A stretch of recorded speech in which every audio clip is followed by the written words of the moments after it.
जय श्री कृष्णा मित्रों। Kids pop TV में आपका स्वागत है। मित्रों, आज हम आपको सुनाएंगे एक बुढ़िया और उसकी 3 बहुओं की कहानी जो अपने कर्मों की वजह से कुतिया बन गईं। आज की कहानी बड़ी ही ज्ञानवर्धक और मोटिवेशनल है। तो चलिए चलते हैं कहानी की तरफ। एक छोटे से गांव में एक बुढ़िया रहती थी। उसकी 3 बहुएं और 3 बेटे थे। बुढ़िया माँ बहुत धार्मिक थी और हर दिन पूजा पाठ में समय बिताती थी। वह सुबह सुबह उठकर गंगा स्नान करने जाती और भगवान विष्णु तथा माता लक्ष्मी की पूजा करती थी। कार्तिक महीने में वह विशेष रूप से स्नान और पूजा करती थी।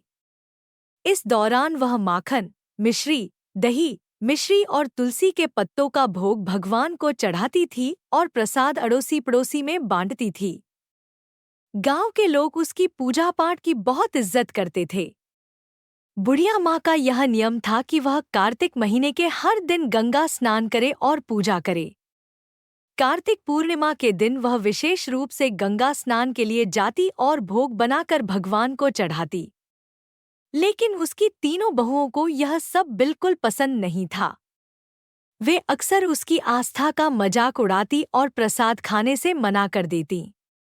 वे कहती, इसमें तुलसी के पत्ते हैं, हम यह नहीं खा सकते, यह सब दिखावा है।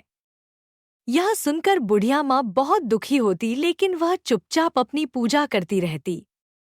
बुढ़िया माँ का पति कुछ समय पहले ही गुजर चुका था, इसलिए वह अब अकेली थी। उसके बेटे भी अपनी पत्नियों के कहने में आकर उससे दूर हो गए थे।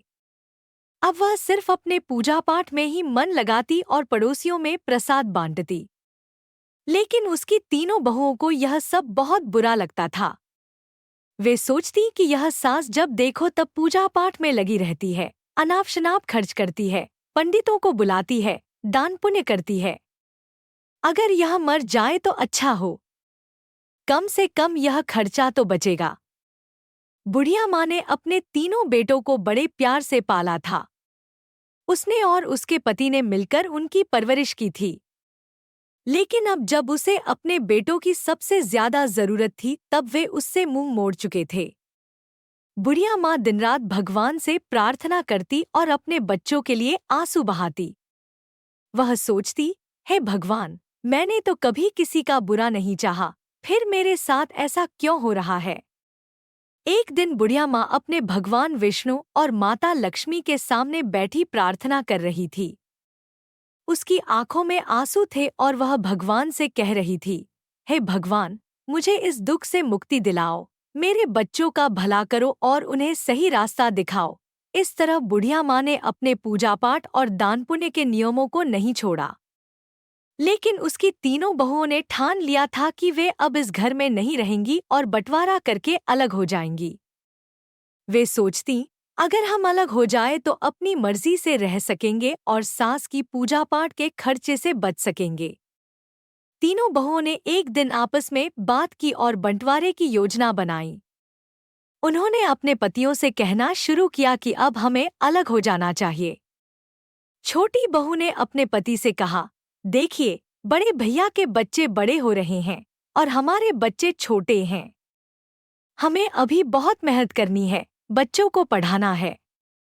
अगर हम अलग हो जाएंगे तो अपने बच्चों की अच्छी तरह से देखभाल कर पाएंगे।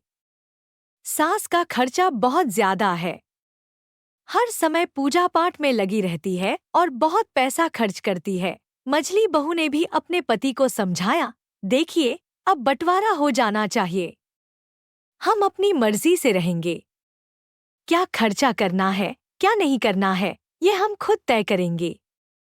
सास के नखरे और खर्चे अब बर्दाश्त नहीं होते, हमें अलग रहकर अपने बच्चों का ध्यान रखना है। बड़ी बहू ने भी अपने पति से यही बात कही, बच्चे बड़े हो रहे हैं, कल उनकी शादी ब्याह करनी है। पैसे कमाते रहेंगे और सास का खर्चा करते रहेंगे तो कैसे चलेगा। हमारे बच्चों का भविष्य सुरक्षित करना है तो हमें अलग होना ही पड़ेगा। 3 बहुओं ने अपने अपने पतियों को समझा बुझाकर उनके मन में बंटवारे की बात डाल दी। 3 भाई अब बंटवारे के लिए तैयार हो गए। गांव के पंचों को बुलाया गया और घर का बंटवारा करने की बात हुई। तीनों बहुएं भी बंटवारे में हिस्सा लेने के लिए तैयार हो गईं। गांव के पंचों ने घर का 6 हिस्सों में बंटवारा किया, 3 बेटों के लिए और एक बुढ़िया माँ के लिए। घर का सारा सामान भी 4 हिस्सों में बांट दिया गया। बुढ़िया माँ को कम हिस्सा दिया गया क्योंकि वह अकेली थी और ज्यादा की जरूरत नहीं थी। पंचों ने कहा कि जो भी बुढ़िया माँ को अपने हिस्से में रखेगा वह उसका भी ख्याल रखेगा। छोटी बहू ने साफ मना कर दिया, मैं बुढ़िया माँ को अपने हिस्से में नहीं रख सकती। उसका खर्चा बहुत ज्यादा है। पूजा पाठ में बहुत पैसा खर्च होता है। हमें अपने बच्चों का ध्यान रखना है। मझली बहू ने भी मना कर दिया, मैं भी बुढ़िया माँ को अपने हिस्से में नहीं रख सकती। वह हमें कभी पसंद नहीं करती थी और हमें भी उसकी जरूरत नहीं है। बड़ी बहू ने भी वही जवाब दिया, मैं भी बुढ़िया माँ को अपने हिस्से में नहीं रख सकती। हमारे बच्चों का भविष्य सुरक्षित करना है और उसके लिए हमें बंटवारा करना ही पड़ेगा। बुढ़िया माँ अब अकेली रह गई। पंचों ने अपना फैसला सुनाया और चले गए।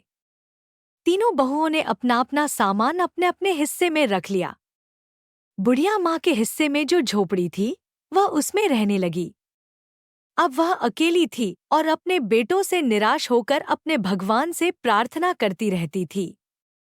अब बुढ़िया माँ अपने हिस्से की छोटी सी झोपड़ी में रहने लगी और अपने दुख भरे जीवन को भगवान के सहारे काटने लगी। उसे अपने बेटों और बहुओं से कोई उम्मीद नहीं बची थी।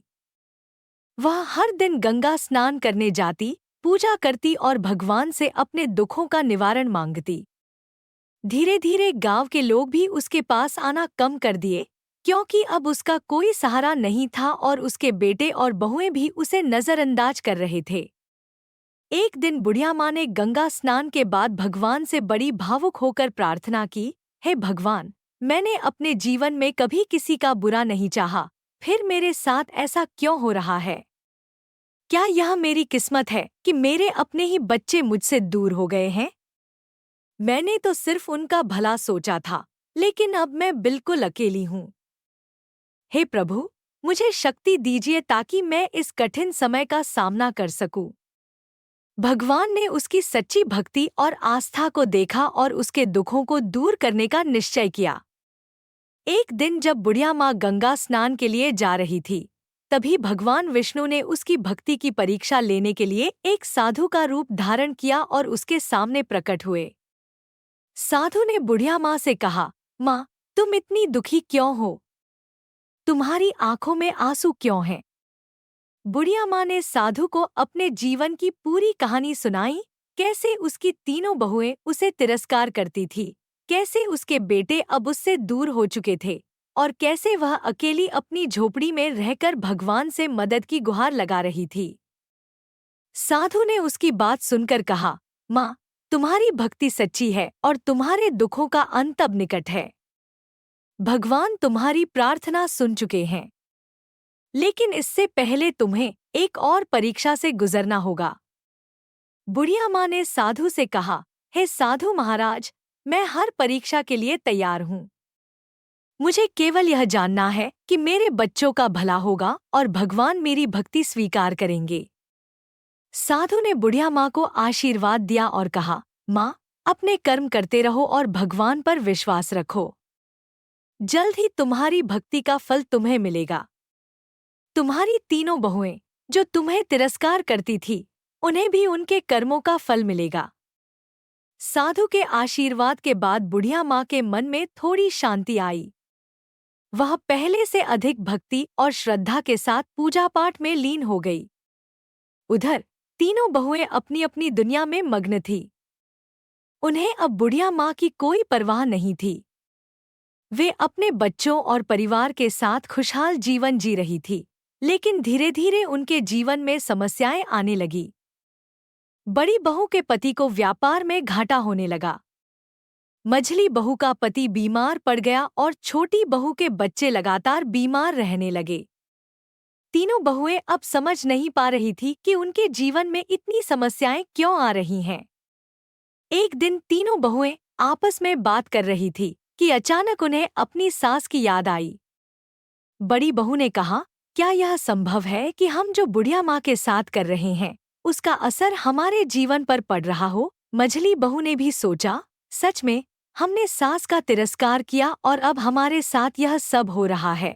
छोटी बहू ने भी महसूस किया कि उनकी गलतियों का असर अब उनके जीवन पर हो रहा है। तीनों बहुएं अब अपनी सास के पास गईं और उससे माफी मांगने लगी। उन्होंने कहा, माँ, हमने बहुत बड़ी गलती की। हम आपके साथ अच्छा व्यवहार नहीं कर पाए और अब हमारे जीवन में समस्याएं आ रही हैं। कृपया हमें माफ कर दीजिए। बुढ़िया माँ ने अपनी बहुओं को देखा और कहा, बेटियों, भगवान सब कुछ देखता है। तुमने जो किया उसका फल तुम्हें मिला। लेकिन अगर तुम सच्चे मन से माफी मांग रही हो और अपने कर्मों को सुधारना चाहती हो तो भगवान जरूर तुम्हें माफ करेंगे। तीनों बहुएं अब सच्चे मन से अपनी सास की सेवा करने लगी। उन्होंने अपने जीवन में परिवर्तन किया और बुढ़िया माँ का सम्मान करने लगी। धीरे धीरे उनके जीवन में फिर से खुशहाली लौट आई। उनके पतियों का स्वास्थ्य सुधरने लगा, व्यापार में लाभ होने लगा और उनके बच्चे भी स्वस्थ हो गए। बुढ़िया माँ ने अपनी बहुओं को माफ कर दिया और भगवान की कृपा से उसका परिवार फिर से एकजुट हो गया। अब वह अपनी झोपड़ी में अकेली नहीं थी, बल्कि उसके आसपास उसका पूरा परिवार था जो उसकी सेवा करता था और उसका सम्मान करता था। कहानी का संदेश यह है कि हमें अपने बड़े बुजुर्गों का सम्मान करना चाहिए और उनके अनुभवों से सीखना चाहिए। उनके साथ बुरा व्यवहार करने से हमारे जीवन में भी समस्याएं आ सकती हैं, क्योंकि जैसा हम दूसरों के साथ करते हैं वैसा ही हमारे साथ होता है।